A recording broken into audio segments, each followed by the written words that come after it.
नमस्कार दोस्तों कई बार ऐसा लगता है कि हमारे मुकद्दर में अच्छी खबरें बहुत ज़्यादा नहीं होती, लेकिन जब हम दुआएं करते हैं, प्रार्थनाएं करते हैं, तो कभी कभी ऐसा भी होता है कि प्रार्थनाएं, दुआएं सुनी जाती हैं। मित्रों, एक बड़े लंबे अरसे के बाद भारत और पाक के बीच में एक अच्छी खबर पढ़ने को मिली। और अच्छी खबर जब भी इन दोनों मुल्कों के रिश्तों के बारे में कोई भी मिलती है तो उस वक्त साथ ही साथ ये एक डर भी कुनमुनाने लगता है कि पता नहीं ये परवान भी चढ़ेगी या नहीं, ये पूरी तरह से इस पे अमल होगा या किस हद तक होगा ये कहा नहीं जा सकता। बहरहाल अच्छी खबर है, उसको उसी ढंग से लिया जाना चाहिए। और आपको मैं थोड़ी सी जानकारी आपके साथ बांटना चाहूँगा कि जानकारी ये है मित्रों कि हमारे देश के राष्ट्रीय सुरक्षा सलाहकार, जिनकी अक्सर जो चर्चा में रहते हैं, हालांकि वो कभी बयानबाजियों में और मीडिया सेवी नहीं हैं, लेकिन चर्चा में बने रहते हैं, इसलिए कि उन्होंने कुछ बहुत अपने मुल्क की, अपने देश की खिदमत के लिए बहुत कुछ किया है। इसका आकलन करने का वक्त अभी नहीं आया, क्योंकि अभी ये उनका चल रहा है दौर। तो हमारे राष्ट्रीय सुरक्षा सलाहकार डोभाल साहब ने अभी कुछ दिन पहले एक मशक्क़त शुरू की थी, और उस मशक्क़त में पाकिस्तान के जो राष्ट्रीय सुरक्षा सलाहकार थे वो भी शिरकत उन्होंने की,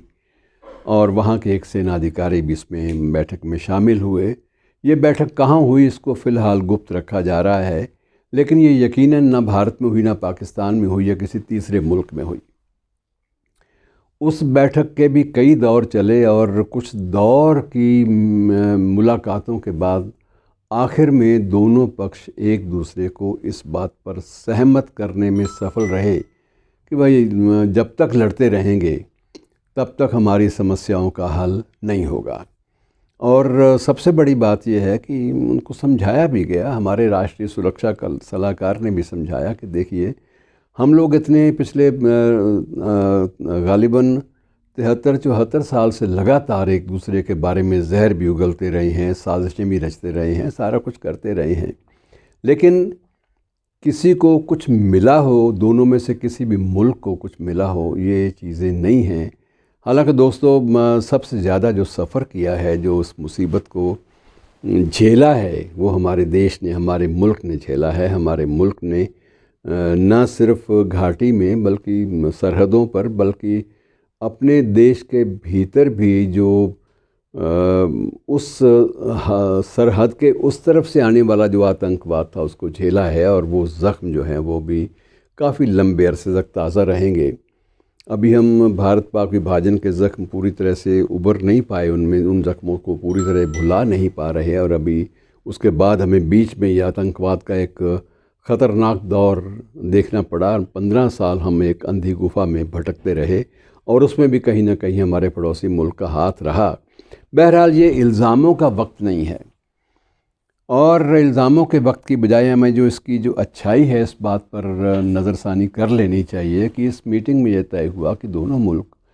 इस बात की कोशिश करेंगे, मशक्क़त करेंगे कि आपस में कभी फायरिंग की नौबत ना आए, गोलियां ना बरसें सरहदों पर, और कोई साजिशें भी न रची जाएं। बहरहाल मित्रों, ये कब सिरे चढ़ता है इसका तो पता नहीं है, लेकिन इसी बीच बहुत सारी खबरें इसी बहाने से अच्छी आ गई कि शायद अब मुमकिन हो जाए कि हमारे जो लोग तरस रहे थे कभी लाहौर की अनारकली बाज़ार को देखने के लिए, या वहाँ के लोग तरस रहे थे चांदनी चौक में एक बार घूमने के लिए, या दोनों मुल्कों के जो बुद्धिजीवी हैं, जो शायर हैं, जो पत्रकार हैं, जो लिखने लिखाने वाले, जिनका ताल्लुक़ कलम से या माउस से रहा है, वो लोग भी तरसते रहे हैं कि कब हम कोई ऑथेंटिकेटेड बात, कोई अच्छी बात आपस में साझी कर पाएंगे। और मित्रों, एक उम्मीद बंधी है कि शायद हो सकता है कि अगर नज़र ना लगे, क्योंकि यहाँ चश्मे बद दूर बड़ी जल्दी होता है हमारे आपसी रिश्तों में, कि अगर हम नज़र ना लगे, किसी की बुरी नज़र ना लगे, तो शायद हो सकता है कि हम लोग आपस में एक दूसरे के मुल्क में आ जा सकें, वहाँ के लोग गरीब नवाज़ की दरगाह पे जा सकें। वहाँ के लोग बहुत ज़्यादा चाहते हैं कि वो ख्वाजा मोइनुद्दीन चिश्ती साहब की दरगाह पे भी जाएं, और इसी तरह से वो जो बॉम्बे में जो दरगाह है उसको भी वो लोग देखना चाहते हैं। बहुत चर्चा वहाँ के अखबारों में होती है, और यहाँ के लोग भी देखना चाहते हैं कि अपने कटास राज, जिसकी हम चर्चा सुनते हैं इतनी, और हिंगलाज का मंदिर, हिंगलाज माता का मंदिर या दूसरे जो तीर्थ हैं उनको सबको देखना चाहते हैं। ये एक ललक है, और ललक में मित्रों बहुत सारी बातें ऐसे भी हैं कि इस ललक में बहुत सारे लोग ये भी चाहते हैं कि हम अपने जो उधर से आए थे उजड़ कर, वो भी उनकी तादाद भी करोड़ों में थी, कि वो लोग एक बार फिर से अपनी पुश्तैनी घरों को देख सकें। और जो वहाँ गए उनका भी मन करता है कि एक बार हम भी जालंधर की या लुधियाना की किसी बस्ती में, या पुरानी जो जहाँ जहाँ उनका कोई पैदाइशी मुकाम था, तो उस मुकाम पे वो एक बार नज़रसानी तो कर सकें। ये एक तड़प है। और बहुत सारे परिवार ऐसे भी मित्रों, उनकी तादाद भी हज़ारों में है, जिनके आधे रिश्तेदार संबंधी वहाँ बसते हैं या वहाँ छूट गए थे, और या उनके जो रिश्तेदार और संबंधी यहाँ बसते हैं, यहाँ छूट गए थे। जो सबका एक मिला जुला एक रिश्ता है, इसमें खटास मिठास दोनों साथ साथ चलते रहे हैं। थोड़ी सी खबर मैं आपको हिंगलाज मंदिर के बारे में दे दूं। कटास राज का जिक्र तो हम बहुत कर चुके हैं मित्रों। हिंगलाज मंदिर के बारे में अच्छी खबर ये है कि अब कराची से हिंगलाज मंदिर जाने का रास्ता 1.5 या 2 दिन का नहीं रहा। एक सड़क, नया एक जीटी रोड वहाँ बना है, ग्रैंड ट्रंक रोड, और उस सड़क के माध्यम से अब कराची से हिंगलाज मंदिर पहुँचने में सिर्फ 4 घंटे लगते हैं। और इस मंदिर का महत्व मित्रों इसलिए भी ज़्यादा है कि वहाँ इन दिनों भी जब आपस में खटास भरे रिश्ते हैं, इसके बावजूद उस मंदिर में अपनी श्रद्धा के फूल अर्पित करने वालों की तादाद वहाँ की हुकूमत के अनुसार हर साल 40 से 45 हज़ार होती है। और अब जब सड़क बन गई है जिसके माध्यम से हम यात्री जो हैं, तीर्थ यात्री, वो 4 घंटे में कराची से पहुँच सकते हैं, तो इसका मतलब ये हुआ कि अब तादाद जो है, पाकिस्तान सरकार, ये हुकूमत ये उम्मीद लगाती है कि तादाद ये 1 लाख का आंकड़ा इस साल पार कर सकती है। और वो मंदिर ऐसा है मित्रों जहाँ पाकिस्तान के लोग,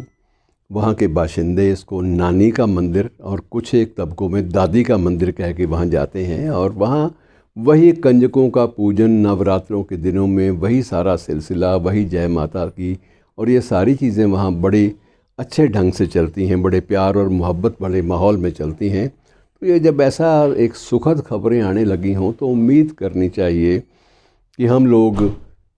कभी फिर से एक बार मंटो का घर, नूरजहाँ की हवेली और मलका पुखरास का जो इसकी कोठी है वो देख पाएंगे, और वो लोग भी यहाँ कभी लता जी के आवास पर आ जा पाएंगे, और वो भी देख पाएंगे कि यहाँ बड़े ग़ुलाम अली ख़ान साहब वहाँ से आने के बाद कैसे और किस हालात में रहे, बिस्मिल्लाह खां कहाँ बैठ के शहनाई बजाया करते थे। ये सारी चीज़ें हमें बहुत ज़्यादा उद्वेलित करती हैं। उम्मीद करें, दुआ करें कि ये चीज़ें जो हैं ये धीरे धीरे